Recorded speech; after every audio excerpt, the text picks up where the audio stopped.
వెంకటరామరెడ్డి గారి క్వశ్చన్ ఇది. మేము హైందవ సోదరులము ఆవుదోడని ఆరాధ్య దైవంగా చేసుకున్నాము.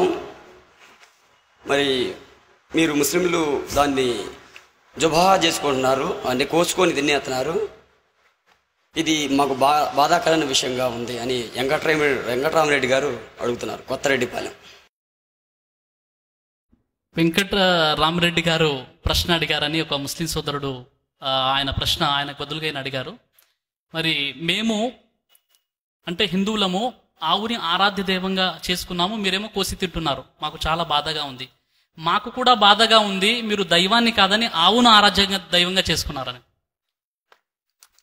కాబట్టి సోదర మహాశైలారా, నిజంగా దైవం అంటే ఎవరిని దైవం అనాలి అనే విషయాలు హిందూ మత గ్రంథాల్లో ఆ తర్వాత ఖురాన్లో చాలా స్పష్టంగా ఆధారాలతో చెప్పబడ్డాయి.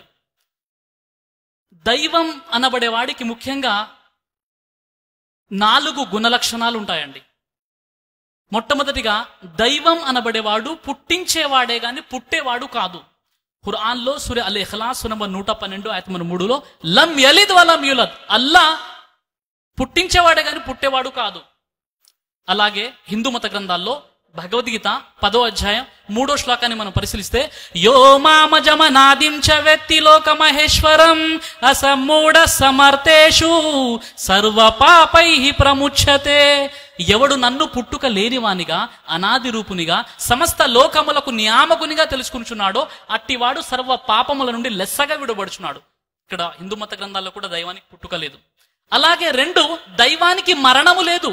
ఖురాన్లో సూరే అర్-రహ్మాన్ సూర నంబర్ 55 ఆయత 26లో కుల్లు మన్ అలైహా ఫాన్ వయబ్కా వజ్హు రబ్బిక దుల్ జలాలి వల్ ఇక్రామ్, ఈ పుడమిపోయిన సమస్తము నశించిపోయేదే, అల్లా ఎప్పుడూ ఉండేవాడు, ఆయనకు వినాశనము లేదు అని.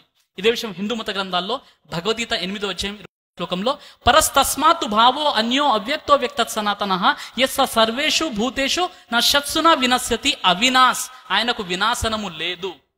ఇక 3వ గుణ లక్షణం ఏంటంటే ఆ దైవము కంటికి కనిపించడు. ఖురాన్లో సూరే అల్ అనామ్ సూర నంబర్ 6 ఆయత నంబర్ 103లో లా తుద్రికుహుల్ అబ్సార్ వహ్వ యుద్రికుల్ అబ్సార్ వహ్వ లతీఫుల్ ఖబీర్, ఏ మానవుడు ఆ దైవాన్ని కన్నులతో చూడలేడు. ఇదే విషయం హిందూ మత గ్రంథాల్లో శ్వేతాశతర ఉపనిషత్ 4వ అధ్యాయం 20వ మంత్రంలో న సందృశ్య తిష్టతి రూపమస్య న చక్షుషా పశ్యతి కచ్చనేనం, ఏ మానవుడు ఆ దైవాన్ని తన కన్నులతో చూడలేదు. ఈ విధంగా 4వ గుణ లక్షణం ఏంటంటే ఆ దైవాన్ని పోలిన ప్రతిమా ప్రతిరూపాలు ఈ విశ్వంలో ఏవి కూడా లేవు.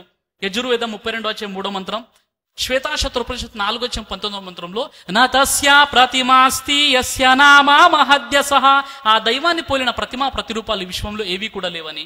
ఖురాన్లో సూర షుఆరా సూర 42 ఆయత 11లో లైసక మిస్లీ షైఉన్, ఆ దైవాన్ని పోలిన ప్రతిమా ప్రతిరూపాలు ఏవి లేవని చెప్పబడ్డాయి. కాబట్టి ఈ 4 గుణలక్షణాలు, ఆ దైవం పుట్టించేవాడే గాని పుట్టేవాడు కాదు, ఆ దైవం మరణాన్ని ఇచ్చేవాడే గాని మరణించేవాడు కాదు, ఆ దైవం కంటికి కనిపించడు, ఆ దైవాన్ని పోలిన ప్రతిమా ప్రతిరూపాలు ఈ విశ్వంలో ఏవీ లేవు. కాబట్టి ఆ ఏకైక దైవాన్ని మనం దైవంగా భావించాలి. ఆవును ఆరాధ్యంగా భావించమని హైందవ మత గ్రంథాల్లో నా పరిశీలన ప్రకారంగా ఎక్కడ కూడా లేదు. పైగా హైందవ మత గ్రంథాల్లోని మనం పరిశీలించినప్పుడు ఋగ్వేదంలో 10వ మండలంలో అనేక ఆధారాలు ఉన్నాయి, గోవును బలిచ్చి హోమం చేసినట్టుగా. అలాగే యజుర్వేద తైతరీయ సంహితములోని 2వ కాండం 1వ అనువాకం 8వ మంత్రం, 2వ కాండం 1వ అనువాకం 9వ మంత్రం, 2వ కాండం 5వ అనువాకం 6వ మంత్రం, 2వ కాండం 5వ అనువాకం 7వ మంత్రంలో అనేక ఆధారాలు ఉన్నాయి.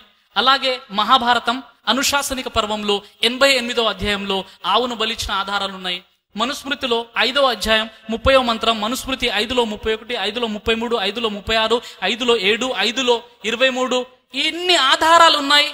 ఆవుని బలి ఇచ్చినట్లుగా ఇవ్వాలి అన్నట్టుగా ఆదేశాలు కూడా ఉన్నాయి.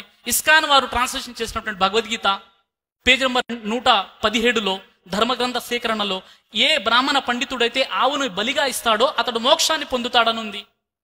ఎవరైతే ఎద్దు మాంసాన్ని తింటారో వారికి వేదాంగాల పరిజ్ఞానం కలిగినటువంటి మహావక్త పుడతాడని అనేటటువంటి విషయం శతపథ బ్రాహ్మణము 8వ అధ్యాయం 4వ బ్రాహ్మణం 18వ మంత్రంలో ఇన్ని ఆధారాలు ఉన్నాయి. మేము ఆవుని ఆరాధిస్తామంటే. కాబట్టి చివరిగా యజుర్వేదం 49వ మంత్రాన్ని చదివి నేను ఈ యొక్క ప్రశ్నకు జవాబు ముగిస్తాను. అంధాతమా ప్రవిశంతియే అసంభూతి ముపాసతే తతో భూయ ఇవతే తమోయ ఊ సంభూత్యాగం రత. ఎవరైతే అంధాతమ చీకటి ప్రవిశంతియే ప్రవేశిస్తారు, అసంభూతి ఎవరైతే సంభూతిని ముపాసతే ఆరాధిస్తారో, ఎవరైతే సృష్టికర్తను కాదని సృష్టిని ఆరాధిస్తారో వారు చీకటిలోకి ప్రవేశిస్తారు. తతో భూయ ఇవతే తమోయ ఊ సంభూత్యాగం వ్రత, మరెవరైతే మానవునిచే తయారు చేయబడినటువంటి ప్రతిమలను పూజిస్తారో వారు అంతకంటే మించినదా అనే నరకానికి వెళ్తారు. కాబట్టి సోదరులారా, మా ఆత్మీయ సోదరులు నరకానికి వెళ్ళకూడదు, వారికి స్వర్గానికి వెళ్ళాలి. వారు కూడా ఆదమ హవ్వ సంతానం భావిస్తున్నాము. కాబట్టి సత్యం తెలుసుకోండి, ఆవును ఆరాధించకండి, ఆవును సృష్టించిన దైవాన్ని ఆరాధించండి. మీ ప్రశ్నకు జవాబు దొరికిందని ఆశిస్తున్నాను.